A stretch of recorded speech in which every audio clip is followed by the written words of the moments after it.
වසර එකට පමණ උතුරු කොරියානු විශේෂකාර බලකායේ සිටින යුද මුක්ත කලාපයේ සීමාවෙන් ඇතුළට වී තිබෙනවා. ඔවුන් අපේ තුන්සේ අත්පත් කරගෙන ඒගොල්ලන්ගේ සෙබළ තුන් දෙනෙක් කියලාද යුද්ධය පටන් ගන්න හදන්නේ. ඒගොල්ලෝ එහෙම කරන්නේ හිතාමතා යුද මුක්ත කලාපයේදී පළමුවෙන්ම වෙඩි තියෙන කණ්ඩායම ගිවිසුම කඩ කළා වෙනවා. උතුරු කොරියාව කරන්න හදන්නේ අපිව කුපිත කරවලා අපිලව ආයුධ පාවිච්චි කරවන්න. ඉදිරියට පවත්වන සාකච්ඡාවලදී ඒක ඒගොල්ලෝ අපිට විරුද්ධව පාවිච්චි කරයි.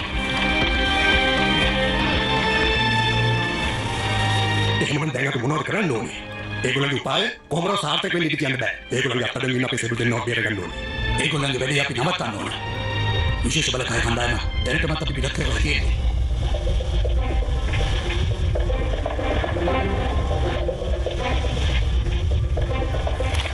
නැත්තම් වෙඩි තියෙනවා. ඇල්ෆා කණ්ඩායමේ කැප්ටන් යූසිජි මේ මොහොතේ ඉඳන් මම යන දෙන්න ගන්නවා.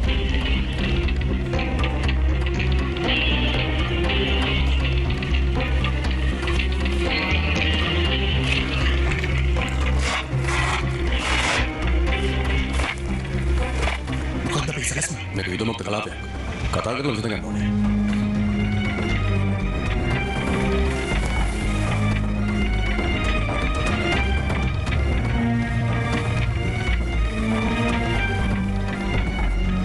මම කණ්ඩායමේ අමතර නිලධාරියා. දැන් මේ වැඩේ නවත්තනවා.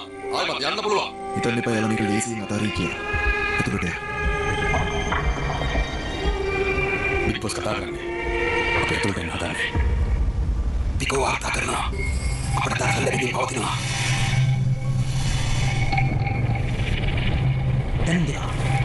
ඉතිරි ස්ථාන කරලා හැරි පොට සූදානම් ඉන්නේ. ඉතිරිමත් සිතුණු අපිට මොනවද දෙයක් වෙයිද? සාකච්ඡා වාර්තා කරමු. අවසානයේ ඒක.